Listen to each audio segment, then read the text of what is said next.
Good morning, golf fans. Chris here with Jägerbombs Fantasy Sports to bring you another DFS PGA game plan. This week we've got the Memorial Tournament, Jack Nicklaus design. It is the 7th signature event of 8 in the 2026 season, and we are now getting pretty excited as the U.S. Open at Shinnecock Hills is now just 2 weeks away. In this video, we are going to preview the course. We're going to look at some top stats. We're going to look at the model. See which players fit the model. We're going to talk about some weather. We will look at some top bets and some top DFS plays for that as well. So without further ado, let's jump right in. We'll start by having a look at the course. And we will display this fly over here. As you can see on the first hole, while driving accuracy is right around average, maybe a little bit above average overall at this place at Muirfield Village.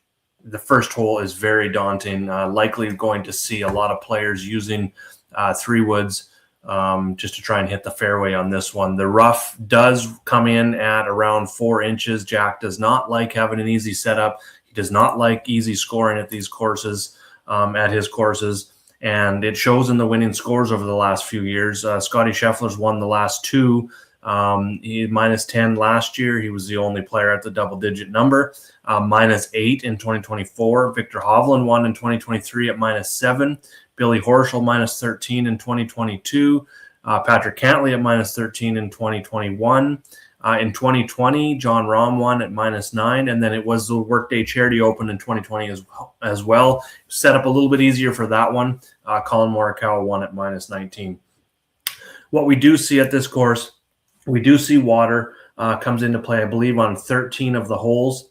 It's either coming in play off the tee, where we've got these creeks that are going to be in trouble, or this hole specifically, we see that the driving, you want to keep it to the right-hand side into this open area so that you can get across the pond and into this long, narrow green.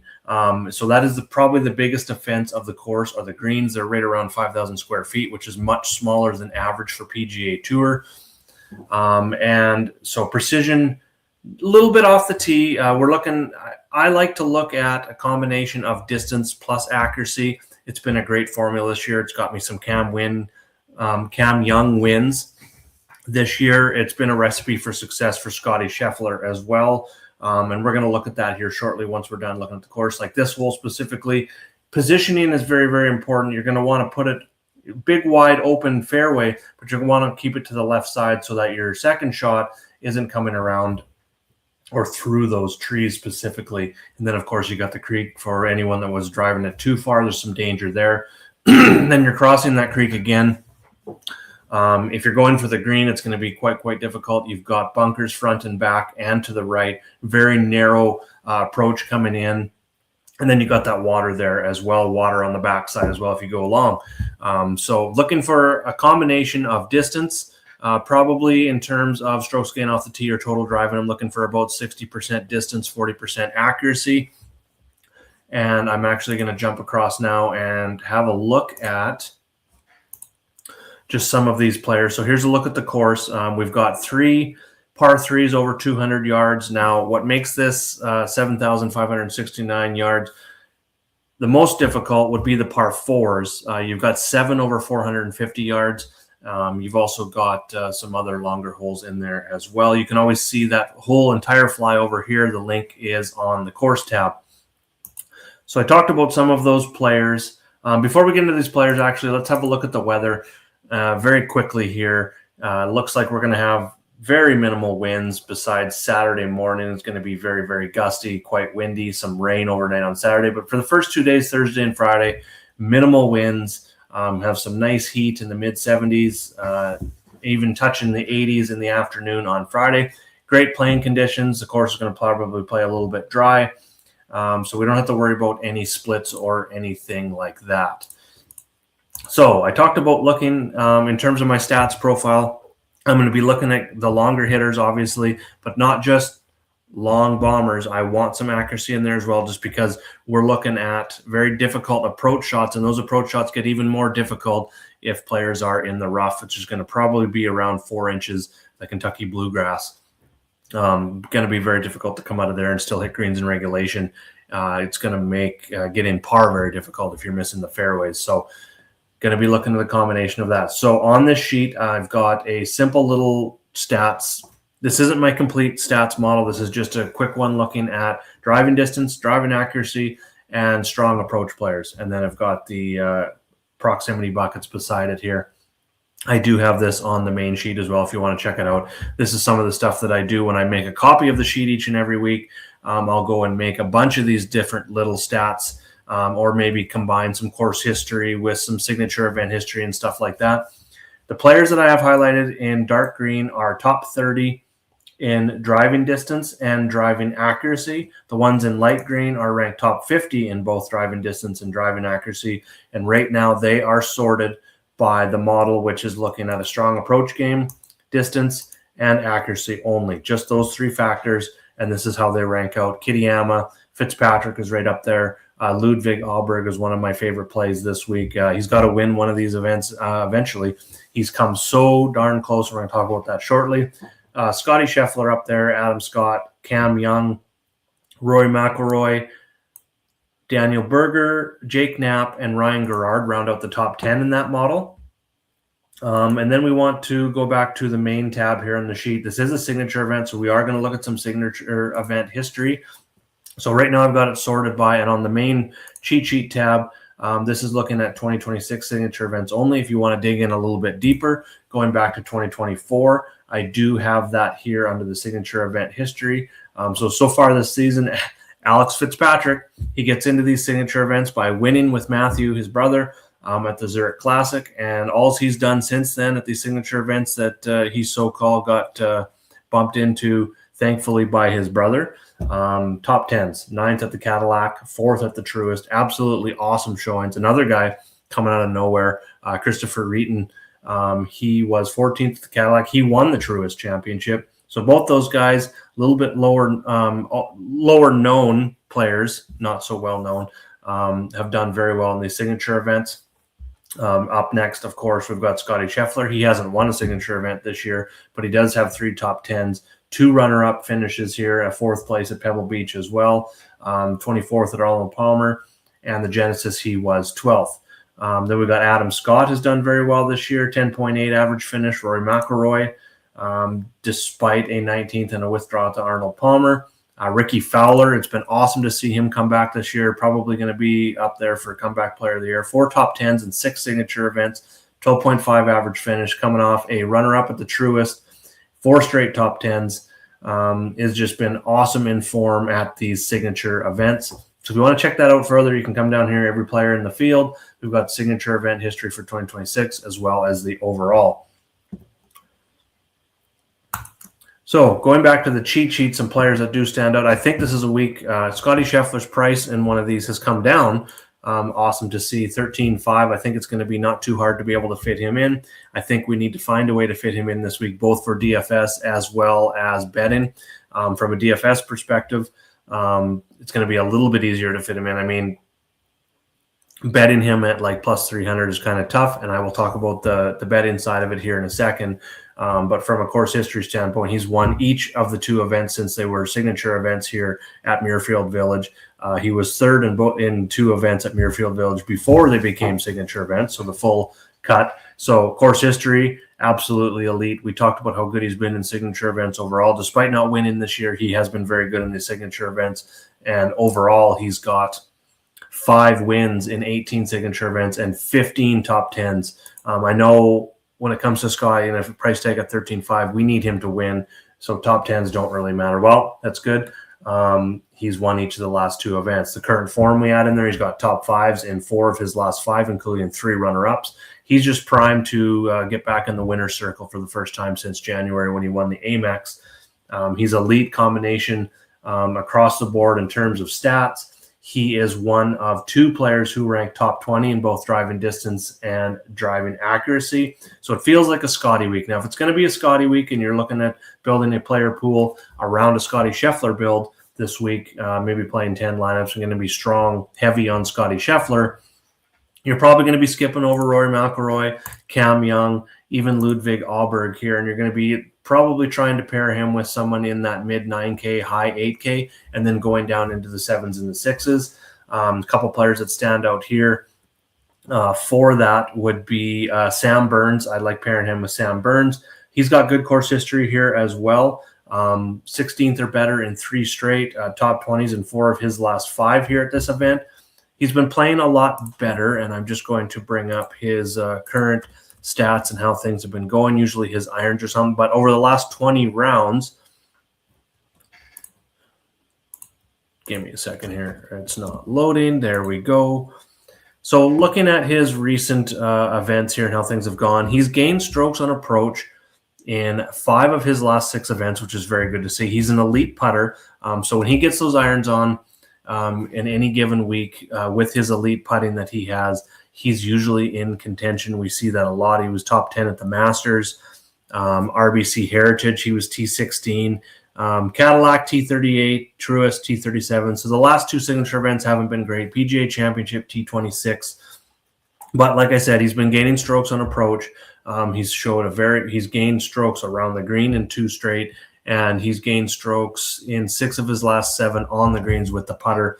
And like I said, he's an elite putter, someone at 8,800 with good course history, pretty good form. The top form is about a month back, looking back into April and late March there. But I think he's someone that can pop this week at a course he's very familiar with, that he's had some success at, under 9K, and may pair very well with Scotty Scheffler. Ricky Fowler, I talked about, has been very good in signature events. He's coming off a couple bad starts, but was very good before that with 3 straight top 10s. He has got excellent course history here at Muirfield Village, and he fits the stats profile in there as well. Justin Thomas, his course history is 5-6 years old, but he has had some success here. He's been trending very well, 13th place finish in 3 straight. I was on him last week for an outright. It was sad to see him not come through, but I've got a record of being, or a reputation of being 1 week short. So I'm getting right back on the Justin Thomas horse, especially for GPPs this week. 8,400. I think he's someone that we compare and got a lot of upside there as well. Mav McNeely's coming off a top 5 here last year. Some decent course or decent current form in here as well. We talked about he showed up in the stats model that I put together a little bit before as well. And then kind of scrolling down the board a little bit, maybe looking at some cheaper guys that you can fit with a Scotty Scheffler this week. Alex Smalley doesn't have the course history, but he's playing the best golf of his career right now. He's got top 10s in 3 of his last 4, back-to-back top 5s, and top 25 finishes in 6 straight events in 7 of his last 8. So the form has been very, very good. I don't know what his ownership is going to be like. I'm thinking probably somewhere in the 8 to 10% range. I don't think it's going to get too high, just with that course history. I think he can definitely perform this week. Jordan Spieth, I think, is another one that makes sense, under 8K here. Top 10s here in 2 of his last 3 trips to Muirfield Village. A ton of top 20s. He's coming in with back-to-back top 20s in 3 of his last 4. I think he's someone that we can consider at 7,900 as well. Kurt Kitayama showed up really high, number 1 on that stats model as well. Another guy that doesn't have great course history, and that may keep his ownership down just a little bit. A lot of people will look at that course history. Top 10s in 3 of his last 4, and top 20s in 4 straight. So the form is really good. The stats model is really good for him. It's just the course history that's holding him back. I think he's someone that can pop. He's 11th in my overall model right now. Going to be staying away from Jake Knapp. He's been dealing with that injury. He does have great course history here, so this could be a week where he maybe bounces back. I just think there's a lot of risk there, coming off a long stretch of not playing. Going down a little bit further, looking at some cheaper guys here. Sepp Straka has been really good in signature events. Mac Meisner, we were on him last week. Dane's model has absolutely loved him all season. We were kind of wondering why. Well, we were just maybe a little bit of ahead of our time because he came back. He's got top 10s in 2 of his last 3, 31st or better in 5 straight, which is pretty good for a player down in this 7K range. That's definitely going to hit value. It feels like he's got a nice floor, And then he's got some upside at 7,100 from a points per dollar standpoint in there as well. First time to Muirfield Village for him, and first signature event as well. But definitely someone, kind of feels like a situation we talked about with Christopher Reeton and Alex Fitzpatrick coming in. They didn't shy away from their first signature events here and had some really good performances. I think that could be Mac Meisner as well. Nick Taylor is someone that stands out to me this week, 6,800. He was fourth place here last year, 27th in 2024. So he's just continually gotten better at Muirfield Village. He's also coming in with good form. So that's a good combination. And we look at his statistics over here. He's really good around the green. The irons have been on this year. He's top 20 in strokes gained tee to green overall. The driving distance maybe isn't there, but he's very accurate off the tee, so he's going to hit a lot of fairways. And then when we look at his proximity here, if you're picking a player that maybe isn't long off the tee, we're definitely looking at the long iron proximities of 175 to 200 and 200 plus. He is 30th and 11th and 21st in those two areas. Absolutely elite. He's top 10 in par threes. That's par three scoring is going to be huge this week, I think, as well, simply because when we go again and we look at that course, there is 3 of those that are over 200 yards. So the par threes are going to be difficult. So seeing that he is also top 10 in par three scoring makes me really like Nick Taylor this week. I think he's going to be one of the most popular value plays, kind of under 7,500 this week, and someone that is going to be in a lot of the Scotty Scheffler lineups, I believe. And then Ryan Fox, I'll be looking at this week here as well. Another player that stands out. He's got really good long irons, which is good because he isn't. He's long off the tee as well, maybe not as accurate, but I like to see that long irons in there as well. Not a whole bunch that really stands out in terms of besides his distance off the tee and those long irons. Par 4 scoring, top 30 in par 4 scoring as well.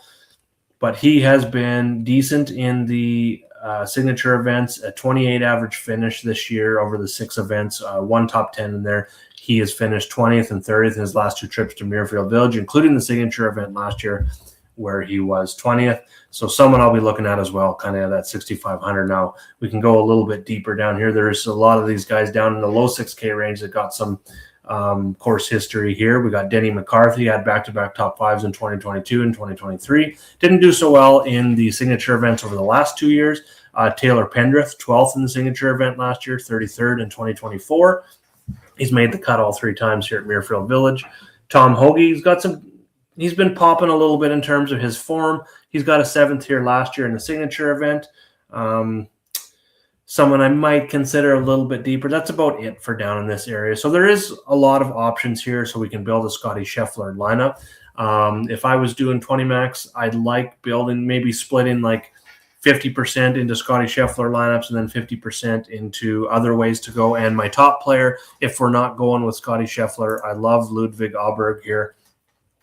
The form has just been there outside of winning. No one has been coming closer to winning. He is second to Scotty Scheffler in top 5s this season. He's got 3 top 10s and 5 signature events. He's finished 16th and 5th in the 2 years that Muirfield Village has hosted a signature event. So it all kind of comes together for him as well. And I believe he is the other player. Yes. He is 7th and 26th. So he's very elite in terms of that combination of distance plus accuracy.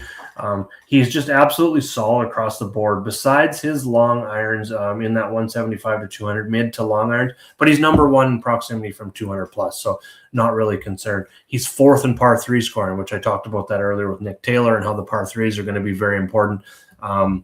Getting par on the par 3s and just getting away with a par on all 4 of the par 3s, or even combined for the end of the day each round. If you're par on the par 3s, I think guys are going to be happy. You're going to gain an advantage if you can get under par through the 4 par 3s for each round. So those guys that are a little bit better in the par 3s, I think, can gain a little bit of an advantage throughout they're going to be playing 16 holes on those par 3s. Combined over the week, and if they can come in under par on those, I think those are going to be the guys that we're going to find correlating with the top of the leaderboard at the end of the day. Matt Fitzpatrick here, Matt Fitzpatrick, I like here as well. He's got an elite combination of distance and accuracy, 27th in distance, 5th in accuracy. third in total driving overall behind Alberg and Scotty Scheffler. So I definitely like that. He's second in strokes gained approach this season. He's already got 3 wins on the year, including the Zurich Classic, including the RBC Heritage, which is a signature event. So outside of winning at the majors, he's been there every single time, on these big events. The signature events have been kind of maybe a little bit up and down, but he does have a win on the signature event like I talked about. He's got some course history here. He was 31st last year, but back-to-back top 10s in 2024 and 2023. I like, if you're not going with Scotty Scheffler, I think my favorite combination right now is going to be Alberg and Fitzpatrick, pairing them together, and then just going with a little bit more balance in the 7 all the way up to the low 8K, high 7K range in there as well. I talked about Sam Burns, Alex Smalley, Kitayama, Sepp Straka.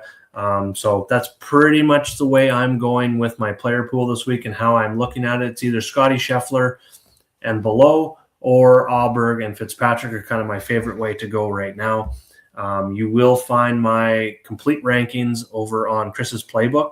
That will be updated throughout the day today and tomorrow, along with updated weather in the chat. I will also have round 1 showdown pricing up probably later today, and then player pool for that tomorrow. My top bets will be up. And if you want to read a little bit more about my top bets, head over to fantraxhq.com. My weekly Attacking the Green article, I kind of go over Muirfield Village a little bit, which we've already done here. Talk about my favorite stats, like off the tee, total driving, approach, plus long iron proximity, strokes gained around the green, just because we have a lower greens and regulation rate, and then signature event form. So I got Scotty Scheffler. Now, I talk about in here how I'm not just outright betting Scotty Scheffler at plus 310. I want some exposure to Scotty Scheffler outside of DFS. So what I'm going to do, it's tough for me in Canada because I can't bet DraftKings or FanDuel or any of these sites that allow same game parlays. But if you are, I do like adding Scotty Scheffler with some top 10s, players with top 10s, players with top 20s. And down here at the bottom, I have a sample parlay of what a same game parlay for DraftKings. I've got Scotty Scheffler outright, plus a Sam Burns top 10, plus a Nick Taylor top 20. That is one direction I would go in terms of getting some Scotty Scheffler. You can mix in a few other players. If you add a 4th leg, you're getting up somewhere in plus 15,000. So that's very good, 150 to 1 somewhere in there if you add a 4th leg. I do like keeping it at 3 legs, minimize that risk a little bit. But that's the way I would go if you're wanting to bet on Scotty Scheffler this week, because if you're just betting him at plus 310, you're obviously going to be putting more than 1 unit. Maybe you're up to 5 units. Then you're exhausting all of your units that you're going to be using on your bet card on one player. That kind of takes you away from getting exposure to Alberg or Fitzpatrick, who I also like as well. So putting Scotty Scheffler just in a small parlay with some top 10s, top 20s, maybe some made cuts, or not this week, but on normal weeks, if you're betting Scotty Scheffler at the top of the board, some made cuts, some of those secondary market stuff in some same game parlays on those sites is the way to go with Scotty Scheffler. Then I like Ludwig Alberg. I think he's going to win here eventually, and I want to be on it when he does. And like I said, no winless player in 2026 has come closer than Alberg. And I feel like a broken record saying it's coming soon. So I like him with outright plus the top 5. Fitzpatrick, I like outright as well, plus 2,000. You can get a little bit better on a few different sites, I believe, and then add in the top 5 in there for him. Kind of like an each way. If your site allows for each way, that's mine does not, so that's why I'm kind of adding in these top 5 bets. Sam Burns, I like using as a ladder bet this week. I like the top 10 the best, but I will be adding in some top 5 and some outright on him as well. And then, of course, I finished with Nick Taylor, top 10 and top 20. So go over to fantraxhq.com. You'll be able to check that out. And if you're looking for a copy of this cheat sheet, you're not a member of Jagerbombs Fantasy Sports, head over to patreon.com/Jagerbombs, and you'll be able to find for $15 a month. You will get our PGA sheet. It's got our playbook. It's got all the stats. We update and we have a live stats throughout the tournament, showdown player pools throughout the tournament as well. So make sure to check that out. If you're playing multiple sports, $25 a month, and we cover up to 10 sports. We've got NASCAR, all 3 series. We've got NHL, NBA. We've got MLB in full go. We've got EPL. We've got tennis. We've got UFC. We've got a bunch of different sports. We've got cheat sheets, stats for all of them. We've got, plays, ranks, cores, all that kind of stuff. Get over to patreon.com/JagerBombs and sign up today. If you have any questions, leave a comment in below on the video. As well, you can head over to Twitter and check us out there at Jaeger_bombs9. And like I said, you can also get into our Discord. You'll find that link in the description below. Thanks for tuning in, and good luck this week, everyone.